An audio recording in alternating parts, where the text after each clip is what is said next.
Olivier, bonjour. Bonjour Jean-Marc. Donc, vous faites partie de l'association Kilian, c'est vous qui l'avez créée. En quelques mots, cette association, c'est quoi? Alors c'est une association qui a été créée en 2004 autour de mon fils handicapé Kylian, qui a un syndrome d'Angelman. Et initialement, on voulait subvenir à ses besoins financièrement. Et avec le succès qu'on a rencontré au fil des années, on est plus dans l'optique maintenant de donner un sens à son existence en essayant de le rendre utile pour plein d'autres personnes handicapées. Voilà. Alors, vous avez fait beaucoup de défis, mais aujourd'hui, on va parler de la création d'un vélo, d'un sidecar. Alors, c'est pas motorisé par un moteur thermique, c'est un vélo électrique, c'est ça en gros. Voilà, et ce qui reste aussi un joli défi puisque ça fait plus d'un an qu'on est sur cette aventure. Donc un projet que j'avais en tête depuis longtemps puisque je dispose du même type de vélo pour Kylian actuellement. C'est un vélo qui a 15 ans, mais la société ayant fait faillite, on n'a plus d'accès à la main-d'œuvre et aux pièces de rechange, ce qui fait qu'on a été obligé de se dire ne trouvons pas sur le marché le produit qu'on cherche, on va le créer. Ça n'existe pas nulle part.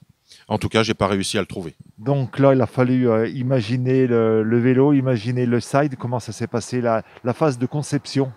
Alors on est parti du vélo qu'on utilise actuellement. Par contre, c'était un vélo qui avait énormément de problématiques, à savoir qu'on avait un freinage qui était vraiment peu suffisant et une direction qui était très compliquée.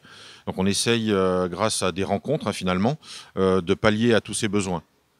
Donc un vélo qui va être un vélo en aluminium avec un freinage non pas par patin mais un freinage par disque. Oui, alors là on rentre dans la technique, mais du coup j'ai laissé faire l'ECAM, qui est une école d'ingénieurs catholique à Lyon.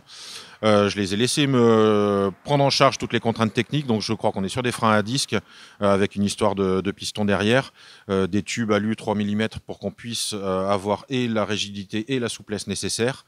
Et après, on a un problème de direction qu'on va essayer de résoudre qui concerne la roue qui est latérale et qui pose un problème qu'on compense sans arrêt avec le guidon. Donc derrière, il y a un deuxième coup de chance, c'était de rencontrer Aurélien Bonnet de la société Easy Design Technology qui est à Saint-Cyprien et qui lui conçoit déjà des vélos français.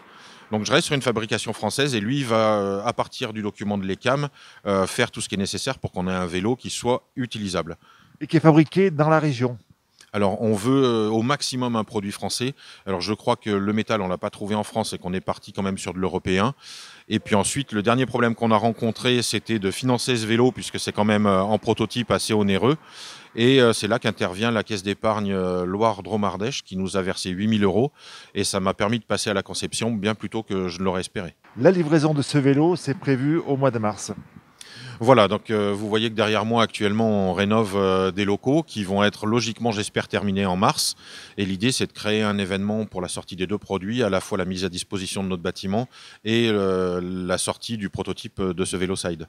Et puis donc ce vélo side va être testé pendant une semaine.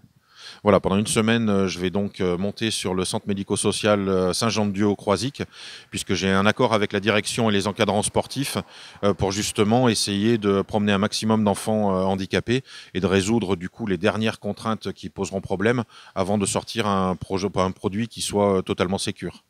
Donc un vélo qui est destiné pour les enfants à mobilité réduite, mais aussi pour des personnes âgées. C'est un petit peu le but, c'est pouvoir l'adapter à toute personne qui ne peut plus marcher.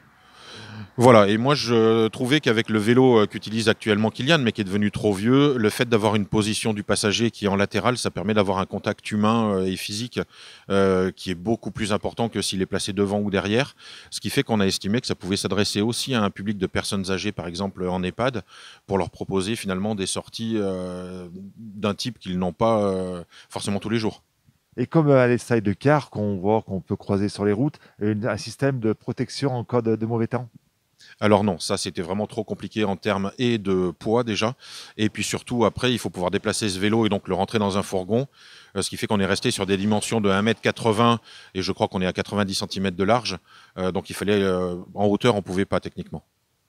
Donc un vélo qu'on va, j'espère, découvrir au mois de mars. Merci beaucoup, Olivier. Merci et puis j'en profite pour faire un clin d'œil à tous les amis et le public de 42 TV. Merci à vous.